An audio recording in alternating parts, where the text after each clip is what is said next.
না, না, না। আজকে আমি তোমাদের সাথে কোনো ম্যাগি রেসিপি শেয়ার করব না। কারণ ম্যাগির রেসিপি তোমরা ইউটিউব ঘাঁটলে অনেক পেয়ে যাবে। আজকে তোমাদের সাথে একটা গল্প শেয়ার করব। আচ্ছা, তোমরা আমাকে বলো তো, তোমাদের মধ্যে কার কার এরকম হয় যেদিন বাড়িতে নিরামিষ হয় সেদিন যেন আমিষ খাওয়ার ইচ্ছাটা আরও অনেক বেড়ে যায়? হ্যাঁ, আমার সাথে এটা হয়, ভীষণভাবে হয়। আমাদের বাড়িতে সপ্তাহে 3 দিন নিরামিষ হয়, সোম, বৃহস্পতি আর শনি। বৃহস্পতি আর শনিবার দিন আমি বাইরে আমিষ খেয়ে ফেললেও সোমবার দিনটা আমি ভালো মতো মানার চেষ্টা করি। আর আজকে সেই সোমবার। তার সাথে বিকেল থেকে আমার প্রচণ্ড ঠান্ডা লাগছিল, গলা প্রচণ্ড ব্যথা করছিল, মনে হচ্ছিল যেন গলার মধ্যে দিয়ে যদি গরম কোনো স্যুপ যেত ভীষণ আরাম বোধ হতো।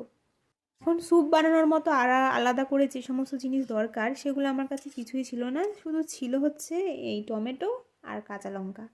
আর বাজার থেকে আমি 3 প্যাকেট ম্যাগি নিয়ে এসেছিলাম। যদিও ম্যাগিটা আমি জল ম্যাগি মানে স্যুপ ম্যাগি যাকে বলা হয় সেরকম করতে পারিনি, বাট খেতে